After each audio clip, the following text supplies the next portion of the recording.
ଯେତେବେଳେ ସନ୍ଥ କବି ଭୀମ ଭୋଇଙ୍କର ସେଇ ଦେବାକ୍ୟକୁ ମୁଁ ଉଚ୍ଚାରଣ କରିଥିଲି।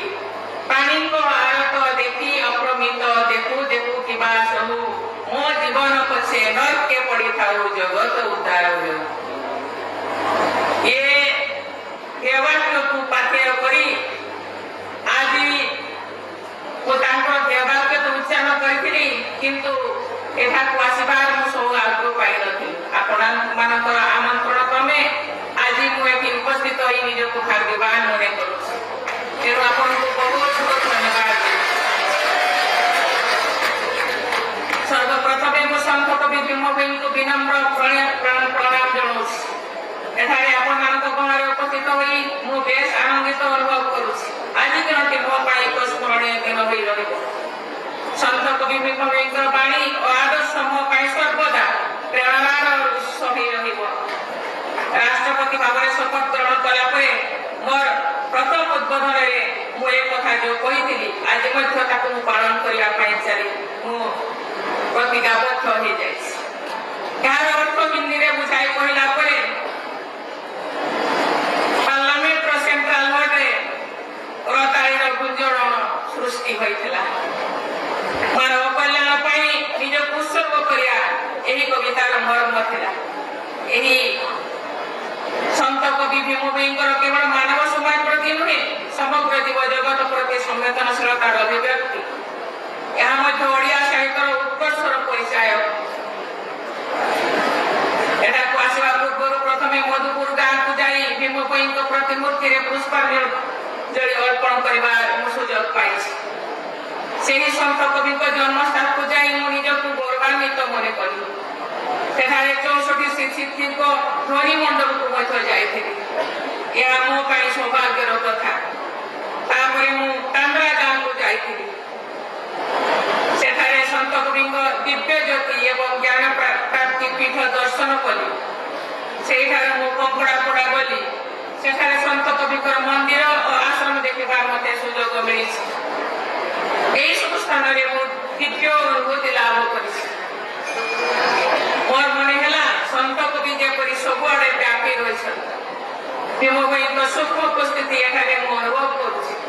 କାହିଁକି ତାଙ୍କର ଦାୟାଦ ଏଠି ବହୁ ପରିମାଣରେ, ତାଙ୍କର ଅନୁଯାୟୀ ତାଙ୍କୁ ବହୁ ପରିମାଣରେ ଉପସ୍ଥିତ ହୋଇଛନ୍ତି। ସଜନ ମଣ୍ଡଳୀ, ସନ୍ଥ କବି ଭୀମ ଭୋଇ ସାଧାରଣ ପରିବାରରେ ଜନ୍ମିଥିଲେ। ଅସାଧାରଣ ବ୍ୟକ୍ତିତ୍ୱ ନେଇ ତାଙ୍କର ଆନୁଷ୍ଠାନିକ ଶିକ୍ଷା ଦୀକ୍ଷା କିଛି ନଥିଲା। ପିଲାଦିନେ ସେ ବିଲବଣରେ ବୁଲି ଗାଈ ଚରାଉଥିଲେ। ନିଜ ବିଷୟରେ ସେ ଲେଖିଛନ୍ତି।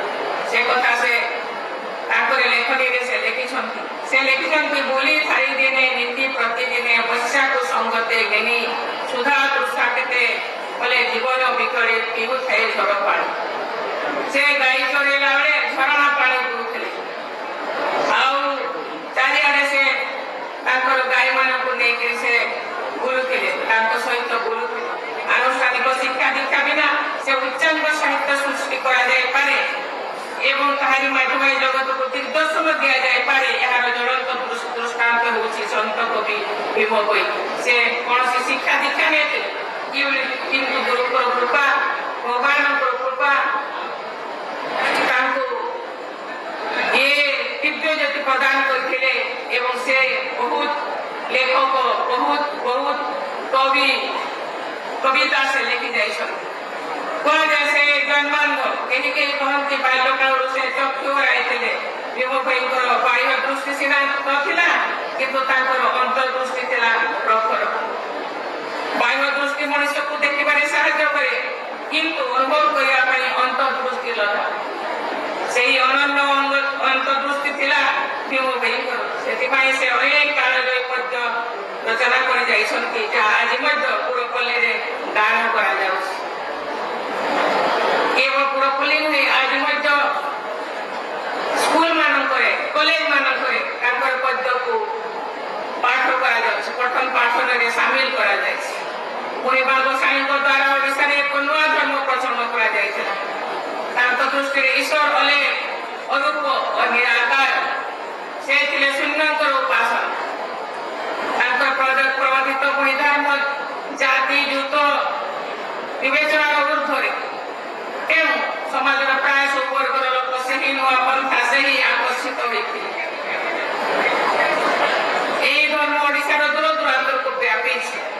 ଏହି ଆଦର୍ଶର ଅନୁପ୍ରାଣିତ ହୋଇ ଭୀମ ଭୋଇ ତାଙ୍କର ବାଣୀ, ବଚନ, ଗୀତ, କବିତା ମାଧ୍ୟମରେ ମହିମା ଧର୍ମର ପ୍ରଚାର ପ୍ରସାର କରିଥିଲେ। ସନ୍ଥ କବି ଭୀମ ଭୋଇ ସମାଜରେ ସମତା ଆଣିବା ପାଇଁ ନିଜକୁ ସମର୍ପଣ କରିଥିଲେ। ତାଙ୍କ ଉଦ୍ୟମରେ ମହିମା ଧର୍ମ ରାଜା, ପ୍ରଜା, ଧନୀ, ଦରିଦ୍ର, ଜ୍ଞାନୀ, ଅଜ୍ଞାନୀ ସମସ୍ତଙ୍କର ପ୍ରିୟ ହୋଇପାରିଥିଲା। ତାଙ୍କ ଦୃଷ୍ଟିରେ ଈଶ୍ୱର ସବୁ ପଟରେ ସମାନ ଭାବରେ ବିଦ୍ୟମାନ। ତେଣୁ ସାନ ବଡ଼ର ଭେଦ ନାହିଁ। ତାଙ୍କ ଭାଷାରେ ସ୍ଥାବରୁ ଜଙ୍ଗମ କୀଟରୁ ପତଙ୍ଗ ଚାହିଁଦେଲେ ଅନୁସରି ସକଳ ପଟରେ ପୁରୀ ସମାନରେ ନଈ ସାନ ବଡ଼ କରି। ତାଙ୍କ ଦୃଷ୍ଟିରେ କୀଟ, ପଥର, ଜୀବଜନ୍ତୁ, ମନୁଷ୍ୟ ସମସ୍ତେ ସମାନ। ସଦନ ମଣ୍ଡଳୀ, ଭାରତରେ ନବଜାଗରଣ ଓ ସ୍ୱାଧୀନତା ସଂଗ୍ରାମ ସମୟରେ ମଧ୍ୟ ବିଭିନ୍ନ ସମାଜ ସଂସ୍କାର କାର୍ଯ୍ୟକ୍ରମ କରାଯାଇଥିଲା। ତା ମଧ୍ୟରେ ଛୁଆଁ ଅଛୁଆଁ ଭେଦଭାବ ଦୂରକରଣ ଅନ୍ୟତମ। ମହାତ୍ମା ଗାନ୍ଧୀ, ଜ୍ୟୋତିବା ଫୁଲେ, ସାବିତ୍ରୀବାଈ ଫୁଲେ, ବାବା ସାହେବ ଆମ୍ବେଦକର ପ୍ରମୁଖ ଅସ୍ପୃଶ୍ୟତା ଦୂରୀକରଣ ପାଇଁ ଆନ୍ଦୋଳନ କରିଥିଲେ। 1934 ମସିହାରେ ମହାତ୍ମା ଗାନ୍ଧୀ ପୁରୀରୁ ଭଦ୍ରକ ପର୍ଯ୍ୟନ୍ତ ପଦଯାତ୍ରା କରିଥିଲେ। ଛୁଆଁ ଅଛୁଆଁ ଭେଦଭାବ ଏବଂ ଅନ୍ୟାନ୍ୟ କୁସଂସ୍କାର ବିଷୟରେ ଲୋକଙ୍କୁ ସଚେତନ କରାଇବା ଥିଲା ତାଙ୍କର ଏହି ଯାତ୍ରାର ଉଦ୍ଦେଶ୍ୟ। ଏହି ପଦଯାତ୍ରା ଘରେ ମହତା, ଗୋପବନ୍ଧୁ ଚୌଧୁରୀ, ରମା ଦେବୀ, ଆଚାର୍ଯ୍ୟ ହରିହର ପ୍ରମୁଖ ସକ୍ରିୟ ଅଂଶଗ୍ରହଣ କରିଥିଲେ। ମହିମା ଧର୍ମ, ଭୀମ ଭୋଇଙ୍କର ରଚନା, ଗାନ୍ଧୀଙ୍କ ପଦଯାତ୍ରା ଆଦିର ଉଦ୍ଦେଶ୍ୟ ଥିଲା ସମାଜରେ ସମାନତା ପ୍ରତିଷ୍ଠା କରିବା। ସଜନ ମଣ୍ଡଳୀ, ମହାପୁରୁଷମାନଙ୍କ ପୀଠକୁ ଯେତେବେଳେ ମୁଁ ଯାଏ ଅପାର ଆନନ୍ଦ ଲାଭ କରେ। ଓଡ଼ିଶା ଗସ୍ତ ସମୟରେ ମଧୁବାବୁଙ୍କର କର୍ମସ୍ଥଳୀ, ନେତାଜୀଙ୍କର ଜନ୍ମସ୍ଥଳୀ ଆଦିକୁ ମୁଁ ଯାଇଛି। ଝାଡ଼ଖଣ୍ଡରେ ରାଜ୍ୟପାଳ ଥିବା ସମୟରେ ସେହି ପ୍ରଦେଶର ଅନେକ ମହାପୁରୁଷଙ୍କ ପୀଠକୁ ମଧ୍ୟ ମୁଁ ଯାଇଛି। ଭଗବାନ ବିର୍ସା ମୁଣ୍ଡାଙ୍କ ଗାଁକୁ ମଧ୍ୟ ଏକାଧିକବାର ଗସ୍ତ କରିଛି।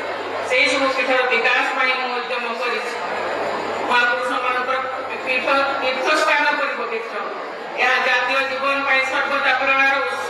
ଆମେ ସମସ୍ତେ ଆମ ମହାପୁରୁଷମାନଙ୍କ ଠାରୁ ପ୍ରେରଣା ନେଇ ଦେଶ ଗଠନରେ ନିଜକୁ ନିୟୋଜିତ କରିବା ଉଚିତ। ଭୀମ ଭାଇଙ୍କ ରଚନା କାଳଜୟୀ ଏବଂ ମାନବ କଲ୍ୟାଣ ପାଇଁ ଉଦ୍ଦିଷ୍ଟ। ଏହା ଓଡ଼ିଶା ମଧ୍ୟରେ ସୀମିତ ହୋଇ ରହିବା ଉଚିତ ନୁହେଁ।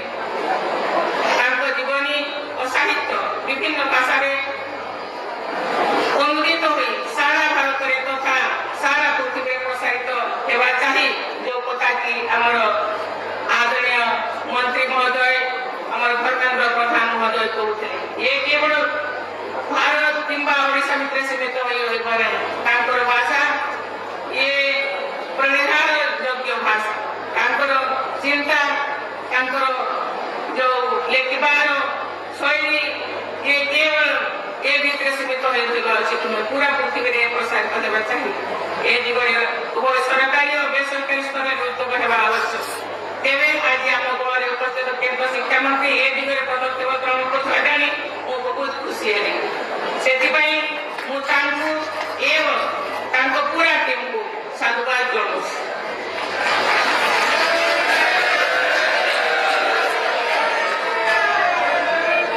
ଆଜିର ଅନୁଭବ ଓ ଅନୁଭୂତି ମୋ ସ୍ମୃତିରେ ସର୍ବଦା ଅମ୍ଳାନ ହୋଇ ରହିବ। ଆପଣଙ୍କର ସ୍ନେହ ଓ ଶ୍ରଦ୍ଧା, ଆପଣଙ୍କର ଭୀମ ଭୋଇଙ୍କ ପ୍ରତି ଯେଉଁ ଶ୍ରଦ୍ଧା ରହିଛି, ଆପଣ ଯେଉଁ ଅନୁଯାୟୀ ହେଇଛନ୍ତି, ଆପଣ ତାଙ୍କ ପଥର ପଥିକ ହେଇଛନ୍ତି, ତାକୁ ଦେଖି ମୁଁ ପ୍ରକୃତିରେ ଉଦ୍ବୁଦ୍ଧ ହେଇଯାଇଛି, ମୁଁ ମୋହିତ ହେଇଯାଇଛି। ସାମାଜିକ ସମତା ଓ ଚିରାଚର ଗୀତ ସନ୍ଥ କବି ଭୀମ ଭୋଇଙ୍କ ରଚନାରେ ପ୍ରତିଫଳିତ ଏବଂ ତାଙ୍କର ଏହି ବିଚାର ସବୁ ସମୟ ପାଇଁ ପ୍ରାସଙ୍ଗିକ ହୋଇ ରହିବ। ଭୀମ ଭୋଇଙ୍କ ଏହି ଆଦର୍ଶ ଯୁବପିଢ଼ି ପାଇଁ ଧ୍ୟେୟ ହେଉ। ଯୁବପିଢ଼ି ତାକୁ ପାଥେୟ କଲେ ମୁଁ ଭାବୁଛି, ଏହି ଆଶା ପୋଷଣ କରୁଛି ଯେ ତାଙ୍କର ସୁଖ ସମୃଦ୍ଧି କାମନା କରି ମୁଁ ମୋର ବକ୍ତବ୍ୟ ସାଙ୍ଗ କରୁଛି ଏବଂ ମୁଁ ଆପଣମାନଙ୍କୁ ବହୁତ ବହୁତ ଧନ୍ୟବାଦ ଦେଉଛି।